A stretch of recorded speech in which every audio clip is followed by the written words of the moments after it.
നിലപാടുകൾ ഇങ്ങനെ അവസരത്തിനൊത്തു മാറ്റാൻ മുഖ്യമന്ത്രി മാത്രമല്ല മുസ്ലിം ലീഗിലെ മന്ത്രിമാരും മിടുക്കന്മാരാണെന്ന് തെളിയിച്ചുകൊണ്ടിരിക്കുകയാണ്. കേന്ദ്രത്തിൽ നിന്ന് പണം കിട്ടുന്ന കാര്യമല്ലേ, അത് കിട്ടിയാൽ കേന്ദ്രം എന്ത് പറഞ്ഞാലും അത് ഞങ്ങൾ കേൾക്കാൻ തയ്യാറാണ്. അല്ല, സതീശന്റെ രീതിയിൽ പറഞ്ഞാൽ ഞങ്ങൾ നിർബന്ധിതരാകുകയാണത്രേ. പ്രധാനമന്ത്രി ആവാസ് യോജനയുമായി ബന്ധപ്പെട്ട് തദ്ദേശ സ്വയംഭരണ വകുപ്പ് മന്ത്രി KM ഷാജിയുടെ മലക്കം മറിച്ചിലാണ് ഇപ്പോൾ ചർച്ചയാകുന്നത്. ഒരു എംബ്ലം അല്ലേ, മോദിയുടെ ഒരു ചിത്രമല്ലേ വെക്കുന്നത്, അത് കുഴപ്പമില്ല, എന്തൊക്കെയായാലും പണം കിട്ടുമല്ലോ എന്ന്. ജനങ്ങൾക്ക് കിട്ടുന്ന അതിന് പറഞ്ഞൊരു എംബ്ലം വീടുകളിൽ വെക്കുന്നതാണ്. അങ്ങനെ ഒരു എംബ്ലം വീടുകളിൽ വെക്കുന്നതിന്റെ പേരിൽ സെൻട്രൽ ഗവൺമെന്റ് കൊടുക്കുന്ന ഒരു പൈസ തടയേണ്ട കാര്യമൊന്നുമില്ല. പ്രതിപക്ഷത്തിരുന്നപ്പോൾ PMAY പദ്ധതിയിൽ കോൺഗ്രസും ലീഗുമെല്ലാം ഉയർത്തിയിരുന്ന നിലപാട് എല്ലാവർക്കും അറിയുന്നതാണ്. എന്നിട്ടിപ്പോൾ കേന്ദ്ര സർക്കാരുമായി അൺഹെൽത്തി ഡിബേറ്റിലേക്ക് പോകാൻ സർക്കാർ ആഗ്രഹിക്കുന്നില്ലെന്ന്.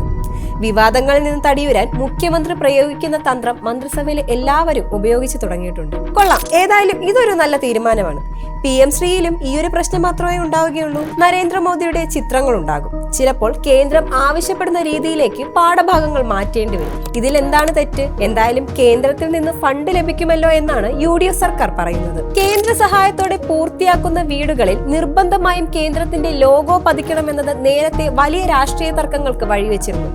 ഇത് അംഗീകരിക്കാൻ ബുദ്ധിമുട്ടുണ്ടെന്നായിരുന്നു കഴിഞ്ഞ LDF സർക്കാർ സ്വീകരിച്ചിരുന്ന നിലപാട്. ഇപ്പോൾ പ്രധാനമന്ത്രിയുടെ ചിത്രമില്ല, എംബ്ലം മാത്രമേ ഉള്ളൂ എന്നാണ് മന്ത്രി പറയുന്നത്. LDF സർക്കാർ എതിർത്തതും ഇത് തന്നെയാണ്.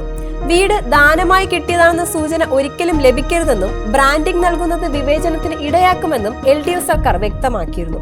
എംബ്ലം എന്ന പദത്തിന് മുദ്ര എന്ന സംസ്കൃത പദത്തേക്കാൾ നല്ല മലയാളം ചാപ്പ എന്നതാണ് ഷാജി മനസ്സിലാക്കേണ്ടത്. മനുഷ്യന്റെ ആത്മാഭിമാനത്തിനും അന്തസ്സിനും മേലെ ചാപ്പ കുത്തുന്നത് ഒരു പ്രശ്നമായി കക്ഷി രാഷ്ട്രീയത്തിന് അതീതമായി എല്ലാവർക്കും തോന്നില്ലേ? എല്ലാം കൊണ്ടും വിസ്മയം തന്നെ. CPM-കാരാ RSSും നിങ്ങളും തമ്മിൽ ഡീലുണ്ടാക്കിയ PM ശ്രീ എന്ന പദ്ധതി വലിച്ചു ചവട്ടുകൊട്ടയിലേക്ക് ഞങ്ങൾ എറിയും. ചില വാചകങ്ങൾ എടുത്തിട്ട് ഈ അറബിക്കടൽ എന്നൊക്കെ ചോദിക്കണമായിട്ടുള്ള വർത്താനാണ്. രാഷ്ട്രീയത്തിൽ പറയണത് ഒരു പുസ്തകം കൊണ്ട് അറബിക്കടലിൽ എറിഞ്ഞാൽ അവസാനിക്കൂലല്ലോ. UDF അധികാരത്തിലേറിയാൽ PM ശ്രീ അറബിക്കടലിൽ എറിയുമെന്ന തന്റെ വാചകങ്ങൾ തന്നെ വളച്ചൊടിച്ചാണ് അതെല്ലാം പ്രസംഗത്തിലെ പ്രയോഗമാണെന്നും സർക്കാരിന്റെ കരാർ ഉപേക്ഷിക്കാൻ കഴിയില്ലെന്നും KM ഷാജി പറഞ്ഞത്. PM ശ്രീ നടപ്പാക്കാതെ നിർവാഹമില്ലെന്ന് N ഷംസുദ്ദീനും പറയുന്നു. ഇതാണിപ്പോൾ PM ശ്രീയിലും പ്രധാനമന്ത്രി ആവാസ് യോജനയിലുമെല്ലാം കോൺഗ്രസിന്റെ നിലപാട്.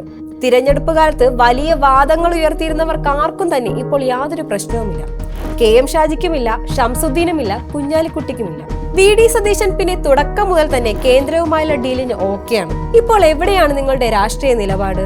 MG സർവകലാശാലയിൽ സംഘപരിവാർ അധ്യാപകനെ VC ആയി നിയമിച്ച ഗവർണറുടെ നടപടിക്ക് ഒത്താശ ചെയ്തതും UDF BJP ഡീലിന്റെ ഭാഗമാണ്. കേന്ദ്രത്തിന്റെ നയങ്ങളെല്ലാം കണ്ണുമടച്ച് നടപ്പാക്കിക്കൊള്ളാം, പിന്നീട് പച്ചക്കള്ളം വിളിച്ചു പറയുകയും ചെയ്യാം. VD സതീശൻ സർക്കാരിന്റെ മുഖമുദ്രയായി തന്നെ നുണപറച്ചിലും വിശ്വാസമില്ലായ്മയും മാറിക്കഴിഞ്ഞു. സംസ്ഥാനത്തിന്റെ അവകാശങ്ങളെയും ഫെഡറൽ സംവിധാനത്തെയും അടിയറവ് വയ്ക്കുന്ന നിലപാടുകൾ സ്വീകരിക്കുന്നതിലൂടെ എന്ത് ജനാധിപത്യമാണ് കോൺഗ്രസ് നടപ്പാക്കുന്നത്? സംസ്ഥാന ആവശ്യങ്ങൾ സംരക്ഷിക്കുന്നതിന് പകരം കേന്ദ്രത്തിന്റെ രാഷ്ട്രീയ അജണ്ടകൾക്ക് വഴങ്ങിക്കൊടുക്കുകയാണ് UDF ഇപ്പോൾ ചെയ്യുന്നത്.